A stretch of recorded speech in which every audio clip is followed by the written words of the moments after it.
Assalamualaikum warahmatullahi wabarakatuh. Perkenalkan, nama saya Bilal, NIM 200870111. Prodi Pendidikan Kepelatihan Olahraga, Fakultas Ilmu Keolahragaan, Universitas Negeri Padang. Baiklah, pada kesempatan kali ini saya akan menjelaskan materi fase belajar motorik level 2. Yang pertama, ciri-ciri umum dan khusus kemampuan fase belajar motorik fase atau level 2. A. Ciri umum fase belajar motorik level 2. Ciri umum fase belajar motorik level 2 ini adalah peningkatan penguasaan kemampuan koordinasi secara halus atau lembut, yaitu kualitas gerakan yang dilakukan sudah meningkat. Contohnya itu pada gerakan shooting dalam bola basket. Dalam melakukan shooting, seorang individu itu telah melakukan gerakan yang benar secara halus dan sangat hati-hati.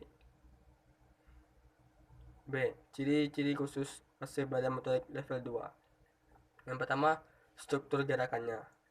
Struktur gerakannya itu hubungannya antara fase awal, utama, akhir dalam satu gerakan.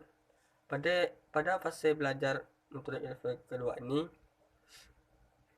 tahap ketiga dapat ditandai dengan tahapan itu dapat ditandai dengan pada fase awal, yaitu dapat merencanakan dan mempersiapkan gerakan yang akan dilakukan. Fase utamanya dapat melakukan gerakan dengan baik dan tujuan gerakan tercapai. Fase akhir dapat mengambil keseimbangan dengan baik. Contohnya itu adalah melakukan lompat jauh. Fase awalnya itu adalah mempersiapkan gerakan yang dilakukan, apakah benar-benar benar atau tidak. Fase utamanya itu adalah melakukan loncatan sejauh mungkin. Fase akhirnya itu adalah dapat menyeimbangkan badan setelah meloncat. 2. Irama gerakan. Irama gerakan adalah ciri menggabungkan antara pelaksanaan bagian-bagian gerakan dengan dimensi ruang dan waktu yang digunakan pada setiap gerakan. Pada fase ini, yang irama yang tersendat dan kaku sudah mulai tidak terlihat kembali. 3. Hubungan gerakan. Hubungan gerakan adalah suatu proses mengirimkan tenaga dari suatu bagian tubuh yang lain atau proses mengirimkan dari suatu alat gerak ke alat gerak yang lain, sehingga terjadilah hubungan gerak itu.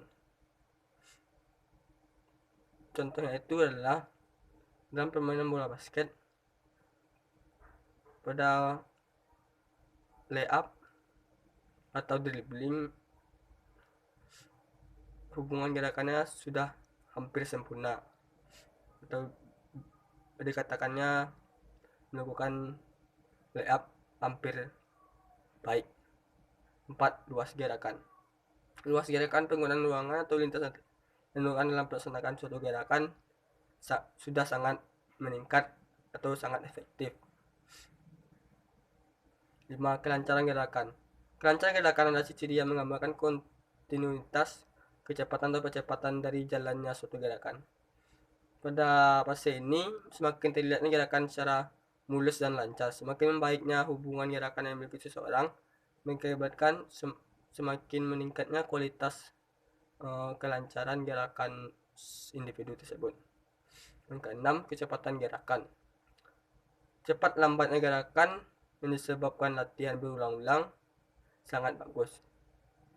Pada fase ini, individu telah mendapat menemukan kecepatan gerakan yang dimiliki untuk penguasaan untuk mempelajari keterampilan motorik tertentu. 7. Ketepatan dan kekonstantan gerakan.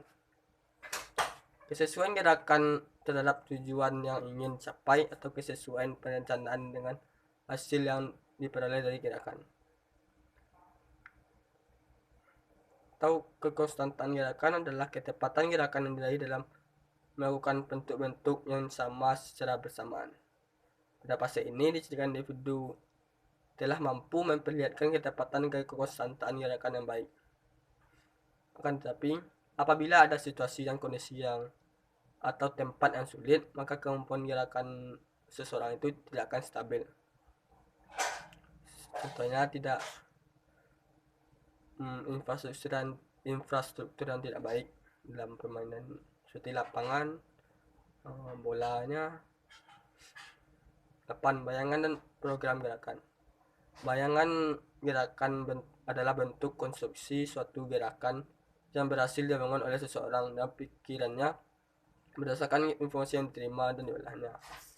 Program gerakan merupakan adalah rencana gerakan yang akan dilakukan oleh seseorang atau individu yang akan melakukan gerakan tersebut.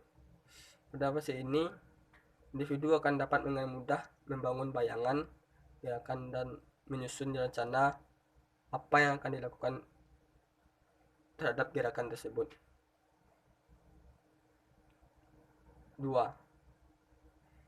Struktur dasar gerakan dan implikasi dalam proses pembelajaran kemampuan fase belajar motorik level 2. A. Struktur dasar gerakan fase belajar motorik level 2. Terdapat 4 kesiapan yang diperlukan dalam fase motorik level 2. Itu pertama, fase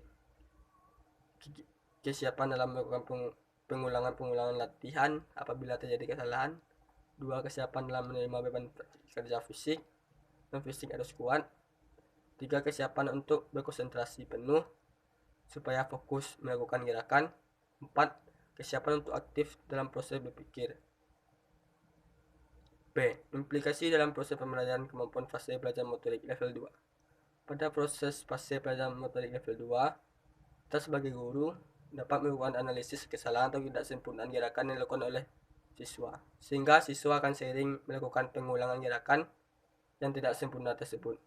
Sekian dari saya. Apabila ada kata yang salah, mohon dimaafkan. Assalamualaikum warahmatullahi wabarakatuh.